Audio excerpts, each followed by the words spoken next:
you had a special woman in your life, someone that you were best friends with for 13 years, and then you became lovers, a beautiful lady called Rayya. She unfortunately died. She had terminal cancer. Can you tell us a little bit about her? There's no way to describe Rayya by telling a little bit about her, but she she was wild. She was extraordinary. She was a comet through my life, and but I'll say she was in many ways my diametric opposite in terms of the way that she moved through the world and her approach to the world, which is, of course, why we were attracted to each other. But, in all the ways that I suffer from being a people pleaser and finding it difficult to have conflict and to tell the truth, Rayya was just this badass. I mean, just this absolutely ferocious truth teller of an Aries, who just, I always used to say that she sailed her ship straight into the teeth of the gale. Whatever the problem was, whatever the dispute was, whatever the difficulty was, while I'm a lifelong avoidant, absolutely terrifying of rocking the boat in any way, she would just shoot herself right into the dead center of it. And she used to say she was the most honest person I've ever met, and her honesty really looked like sorcery to me at times, because she had an incredible way of handling the truth, whether it was a truth that she had to say to another person or a truth that she had to hear about herself. She was equally ready to face it and to receive it. And she had this great line that I used to love, that she said, "The truth has legs. It's the only thing that's left standing in the room when everything else has blown up and disintegrated and dissolved into drama. The truth will stand. It's the one thing that's going to be left in the room after all the drama." And she would say to me, to her family members, to her friends, to anyone, to anybody who was ever in any sort of a messy situation, she would just say, "Look, the truth is where you're going to end up eventually, because it's always the last thing standing in the room. And since it's where we're going to end up, why don't we just start with it?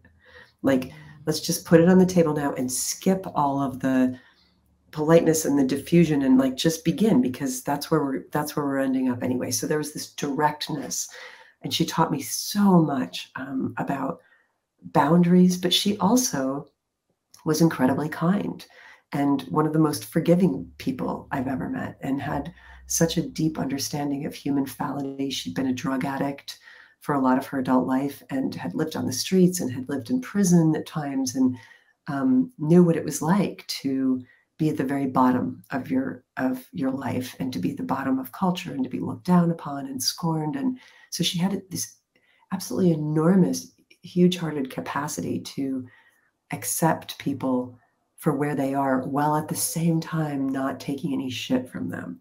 And that's something I have never seen the like of, because I know people who are really tough and brutally honest and boundaried, and they don't tend to necessarily also be very kind. And I know people who are incredibly kind and the world bulldozes them. And Rayya had this, what looked to me to be quite magical combination of extraordinary kindness and ferocious boundaries and truth telling. And I just wanted to be by her side forever, and or actually standing a little bit behind her, because send her into the room first, because she could handle all the stuff that I couldn't handle, and then I had a gift for handling the stuff that she found terrifying. She was always struggled with creativity. She was an incredible musician and a filmmaker and a writer, but she was truly a tormented artist. And for me, that kind of stuff is very simple. And so we had this beautiful balance where I was able to coach her through her creativity, and she was able to coach me through the scariest interpersonal dilemmas that I had to face with people. And it was a beautiful, beautiful love story. How did you meet her? She was my hairdresser. I love that. Yeah, but like 25 years ago. And it was a long, slow relationship. She was my hairdresser. And then she became a social friend. And then she was this like Lower East Side, New York City, post-punk, glamour butch, like downtown hairdresser. She was really, really cool. And then we became social friends, and then we became really good friends. And then she moved out to where I lived, and we became neighbors, and then we became best friends. And then we just called each other, she's my person. Like we didn't even have words for what we were, but what we actually were very much in love with each other.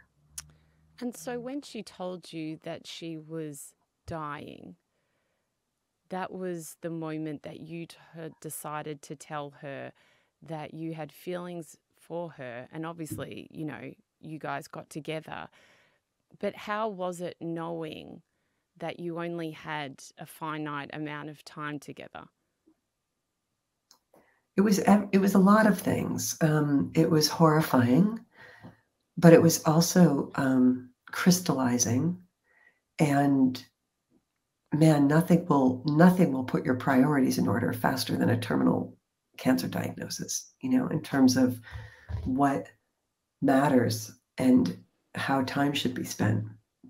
And she ended up living for 18 months. They had said that she was going to live for 6. But she lived for 18 months, and we filled it with an entire lifetime.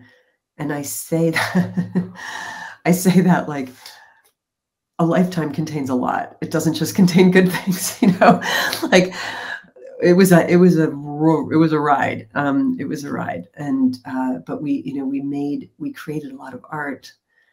We wrote songs, we traveled, we had peak experiences. We had remarkable adventures in that time. And we also had horrors in that time, you know, not just her debilitating body, but she had her drug addiction was re-triggered by the opioids that she was on. And Rayya was not a very nice drug addict, as it turned out. And I had never known her when she was one. And she turned into like this junkie monster for a huge part of the time of that last chunk of her life, which was a disaster for her and for everybody, certainly for me.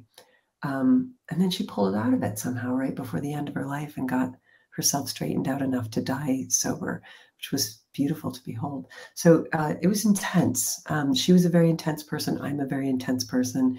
I don't think anybody who knew us would be surprised that those last 18 months were an extremely intense time, a time of a lot of drama, but also a lot of beauty and a lot of joy.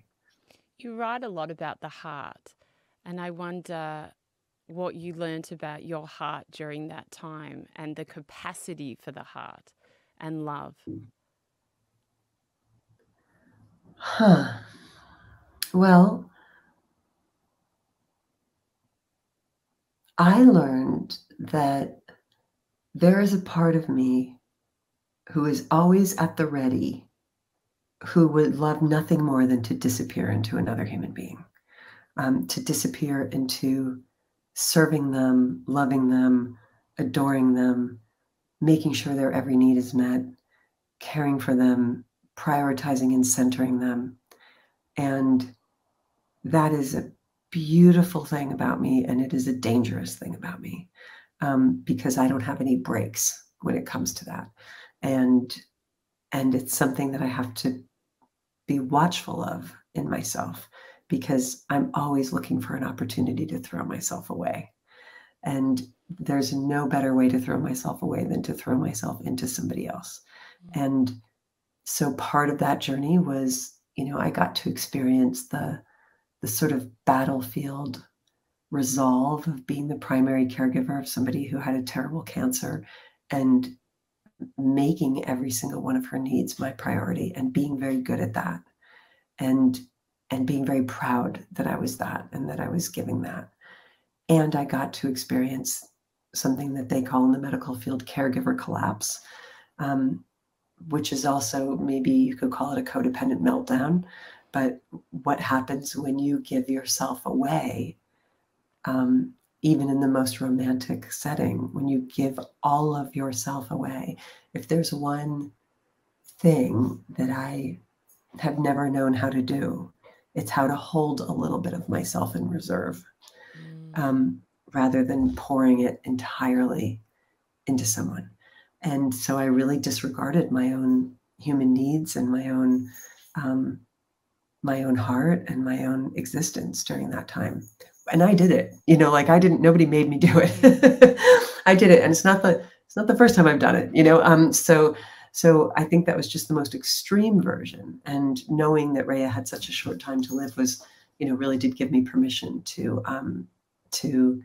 really abandon my own life in care of another. And I'm not sure I want to do that again, and I wouldn't have missed it for the world.